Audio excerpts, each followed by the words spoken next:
O nosso evangelho desta noite é do capítulo 16. Não se pode servir a dois, não se pode servir a Deus e ao mundo. Nós não podemos esquecer que o evangelho de Jesus não são contextos separados. Quando nós assim o fazemos, não entendemos o que Jesus quer dizer para nós. Quando nós vemos em sequência ou interpretamos em sequência, vamos compreender perfeitamente a linguagem de Jesus. Neste evangelho, nós vamos falar o item 1, 2, de 6 a 8 até 13. Depois, alguém quiser dar uma olhada no evangelho segundo o Espiritismo, vai ajudar no ensinamento desta noite. Jesus está dizendo que nós não podemos servir a dois senhores, porque ou amaremos um e odiaremos o outro, ou agradaremos um e aborreceremos ao outro. E aí ele diz que não podemos servir a dois senhores, não podemos servir a Deus e a mamãe. Geralmente, quando nós pegamos esse texto, e somente esse texto, nós conseguimos criar uma cisão na vida material com a vida espiritual. Nós compreendemos que Jesus está separando a vida material e a vida espiritual e que não há uma linha de ligação entre uma coisa e a outra. Então, eu vou fazer uma pausa nesse assunto e vou avançar para vermos que não existe esta cisão, mesmo ele dizendo isso, porque ele está falando de extremismo. O fanatismo, por exemplo, religioso, pode impedir o progresso do homem, assim como o materialismo excessivo também impede o progresso do homem. E é disso que Jesus está falando. Um pouquinho adiante, continuando esse evangelho, ele nos conta que um moço chega, um fariseu, chega e pergunta para ele, fala assim: bom mestre, o que eu faço para obter a vida eterna? Jesus esclarece de imediato por que chama-me de bom. Bom somente é o Pai. Jesus já está nos ensinando que se nós estamos na vida encarnada, nós ainda não somos perfeitos. Temos o que corrigir, temos o que aprender. Por isso ele diz, bom somente o Pai. Todos que estão encarnados têm algo para fazer. Então ele recusa o título de bom. E nós sabemos que Jesus somente aceitou o título de rabi, de mestre, de professor, aquele que pode ensinar. E nós também ganhamos o mesmo título, porque ao caminhar no seu evangelho, ele pediu que nós fôssemos e pregássemos. Então ele dá esse título de mestre para nós. Por isso que nós somos discípulos dele, para aprender. E aí ele diz para o moço: guardares os mandamentos. Para ganhar a vida eterna, guarde os mandamentos. E o moço persiste. Que mandamentos? E Jesus esclarece os 10 mandamentos que nós conhecemos: amar a Deus sobre todas as coisas, o próximo como a si mesmo, honrar o pai e mãe, não matar. E o moço, mais do que depressa, diz: mas eu faço isso desde da minha mocidade. Jesus diz: muito bem, se você o faz. Muitos de nós somos esse moço. Guardamos os mandamentos desde a mocidade, mas estamos no extremo que ele comenta antes de não amarmos a dois senhores. Se pedir algo que tenha que trazer a renúncia em nossa vida, nós recusamos, que é o teste a seguir que ele fala para o moço.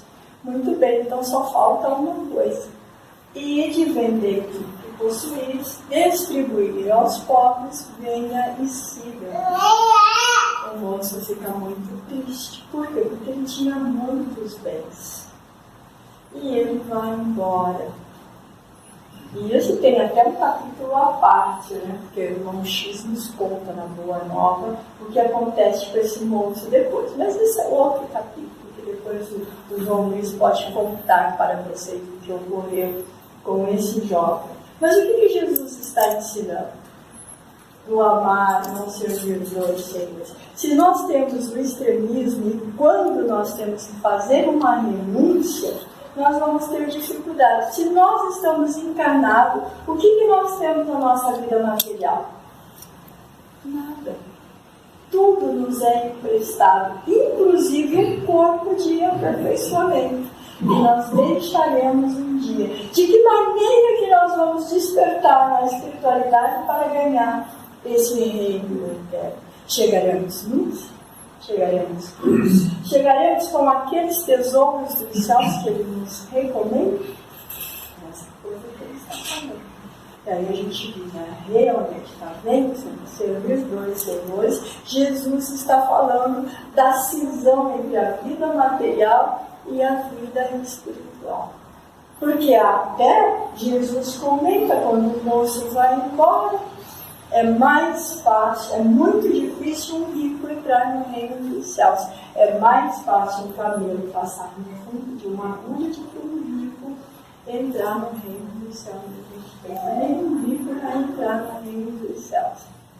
E se nós pegarmos ao pé da letra, nós ficamos criticando as riquezas do mundo, ficamos criticando quem tem um pouco mais. Mas em seguida, Jesus mostra que não é bem assim. Porque em seguida, do moço saindo, ele conta a parábola dos talentos. Ele diz: o reino dos céus é semelhante a um homem que, possuindo muitos bens, resolve viajar e vai demorar para voltar. Chama os seus servos e distribui os seus bens, dando a um 5 talentos, 2 a outros e 1 para o terceiro. E ele vai viajar. Tempos depois ele retorna e aquele que ganhou 5 talentos diz ao seu senhor: Senhor, veja, eu peguei os 5 talentos, trabalhei, tem mais 5 talentos. Ele fala: bom e fiel servidor, entrai para o gozo do seu senhor. Epa! Lá no início diz que é difícil o rico entrar no reino dos céus. E Jesus está falando de riqueza. Nossa, sabe o que é que Jesus está falando de riquezas espirituais? Jesus está falando das duas coisas. Continuemos. O segundo diz: olha, então o primeiro é muito rico e entrou no gozo do Senhor. O segundo, classe média alta, tinha 2, granjeou mais 2, com 4. Bom, e fiel servidor, entrar para o reino do Senhor. Aí vem o terceiro, que neste caso seria o pobre, só tinha 1 talento. E ele diz: Senhor, sabe o que é? É que eu te conheço. Olha a mudança da atitude, é que eu te conheço e sei que ceifas aonde me semeou. Por isso eu peguei o talento e enterrei. Ele diz: servo mau, preguiçoso, negligente, por que não pegou meu talento e não deu aos daqueles? Pelo menos eu receberia com juros. Vou tirar de ti e dar para quem tem mais. O pobre ficou mais pobre e ainda foi escorraçado. Lembra do início? Não se pode servir? Então não existe a cisão da vida material. A vida material é um instrumento de aperfeiçoamento à vida espiritual. Jesus está falando de 2 talentos que todos os encarnados carregam. A vida material é feita para o instrumento de aperfeiçoamento de si e do seu próximo. As riquezas colocadas na mão é para a qualidade de progresso da humanidade e do planeta que habita. Trabalhar a em bem do próximo. Nós pensarmos na riqueza, ele já vem seguindo dizendo, o Evangelho segundo o Espiritismo, dizendo da utilidade das riquezas. Qual a utilidade da riqueza? Dar progresso, da ciência, dar entendimento, da tecnologia, dar conforto, dar bem-estar. Curas. Há 2 formas de se curar das doenças que carregamos. Uma é através do passe, que são as curas das doenças espirituais. e a ciência ao nosso dispor para curar as doenças materiais. Para a utilidade. Então, quando Jesus está dizendo que é difícil um rico entrar, ele está falando do extremismo. E há mesmo extremismo para o fanático, porque ele vai colocar os bens espirituais, ou ele vai falar de Deus sobre a sua interpretação, sem permitir que nenhum outro mostre uma outra face. Também terá que recomeçar, porque no ambos os casos estão enterrando os seus talentos, estão deixando de dar uma utilidade útil à vida material e à vida espiritual. Tens a oportunidade de mandar, mande com amor. Tens na oportunidade de ser livre, sirva com amor. Aqui isso foi o que está falando. Porque se nós não aproveitarmos a oportunidade que temos no momento, a cada encarnação fica mais difícil. E aí nós ficamos naquela posição dos jovens de um único talento. Senhor, eu te conheço. Por que dá tantos para os demais e para mim nada?